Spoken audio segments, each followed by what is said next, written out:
صلاۃ و سلام چاہتے ہیں میرا کوئی بھی امتی جہنم میں نہ جائے۔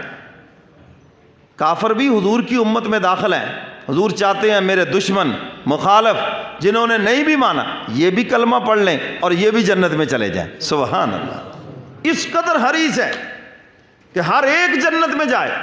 حضور فرماتے ہیں میرا جی چاہتا ہے میں تمہیں ایسے اعمال بتاؤں اگرچہ اس میں مشقت ہے تاکہ تم وہ کرو اور جنت کی طرف جاؤ، لیکن مجھے تمہاری مشقت کا ڈر ہے کہ تم نہیں کر پاؤ گے، لہٰذا میں تمہیں آسان عمل بتاتا ہوں، چھوٹے چھوٹے عمل بتاتا ہوں، اگرچہ بظاہر ہمارے ہاں دیکھنے میں سننے میں چھوٹے ہیں لیکن جو حضور کی زبان مبارک سے نکلے ہیں وہ بہت بڑے خزانے ہیں۔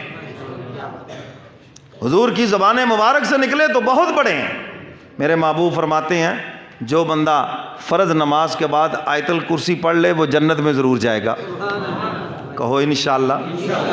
فرمایا اس کے اور جنت کے درمیان بس ایک ہی قدم ہے جی، مرنے کے بعد وہ جنت میں جائے گا۔ کیا مشکل ہے جی آیت الکرسی پڑھنا؟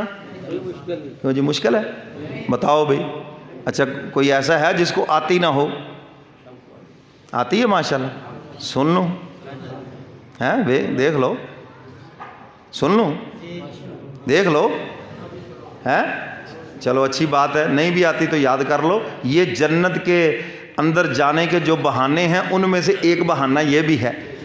حضور نے فرمایا کوئی بہانہ کر کے آ جانا، آگے سفارش میں کروں گا انشاءاللہ بیڑا پار ہو جائے گا۔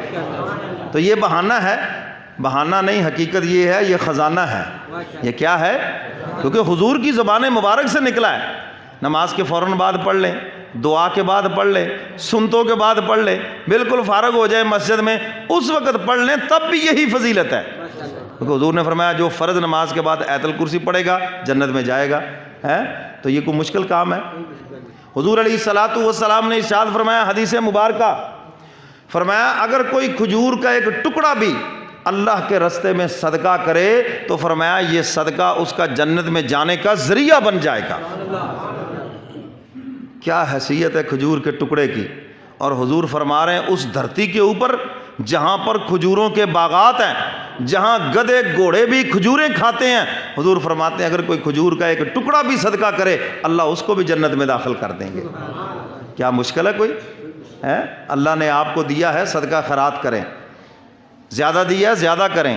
بعضوں کے بعد تھوڑا ہوتا ہے، شیطان اسی چکر میں ان کو معروم کر دیتا ہو جی تھوڑے جے تک ہی بڑھنا ہے، یہ تو تھوڑا سا ہے، تمہیں کیا پتا قطرے قطرے سے دریا بن جاتا ہے۔ آپ کسی غریب کی مدد کریں، یتیم کی، بیوہ کی، کسی بھی مجبور انسان کی، میرے محترم سامعین آپ کا تھوڑا تھوڑا دیا ہوا ہو سکتا ہے کہ اس کا کام بن جائے اور خدا کے دربار کے اندر قبول ہو جائے۔ اللہ تعالیٰ کثرت کو قلت کو نہیں دیکھتے، بندے کے خلوص کو دیکھتے ہیں، خلوص کو، کیا جذبہ ہے، کیا خلوص ہے، حق تعالیٰ اس کو دیکھتے ہیں۔ تو حضور علیہ الصلوۃ والسلام چاہتے ہیں میری ساری امت جنت میں چلی جائے، کوئی بھی جہنم میں نہ جائے، تو ہمیں بھی چاہنا چاہیے کہ نہیں ساری امت جنت میں چلی جائے؟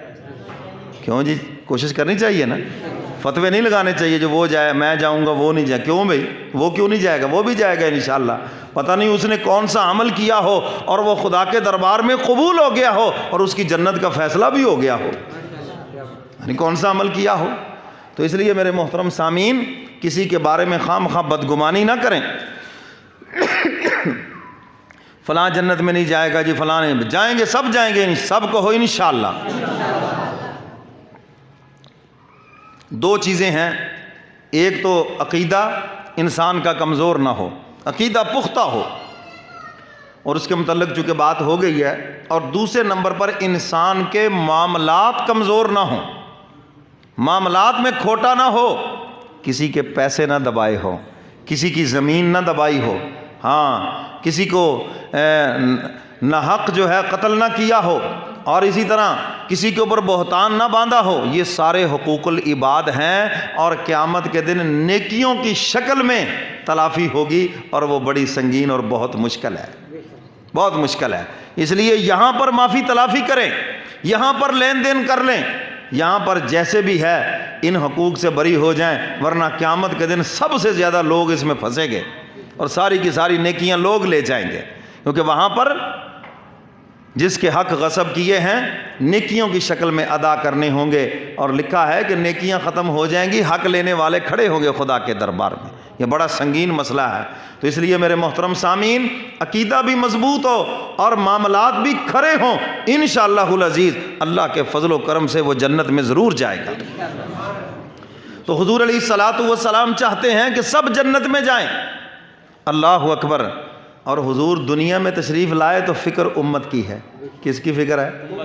حضور دنیا سے تشریف لے گئے تو آخری وقت فکر کس کی ہے؟ معراج کی رات آسمانوں پہ تشریف لے گئے، اللہ کی رحمت کا دریا جوش میں دیکھا تو فکر کس کی رکھی؟ امت کا۔ اور امت ایسی اپنے نبی کو ہی بھول گئی ہے۔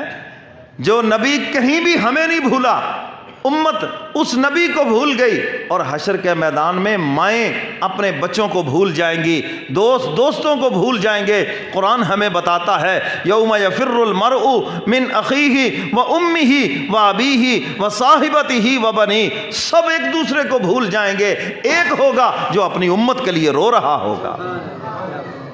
نبی بھی کہیں گے آج ہم نہیں بول سکتے، ہم نہیں بول سکتے ہے، لیکن حضور فرماتے میں اپنی امت کے لیے روؤں گا، امت کو رونے نہیں دوں گا بلکہ خود خدا کے دربار میں روؤں گا۔ اللہ اکبر۔ اور امت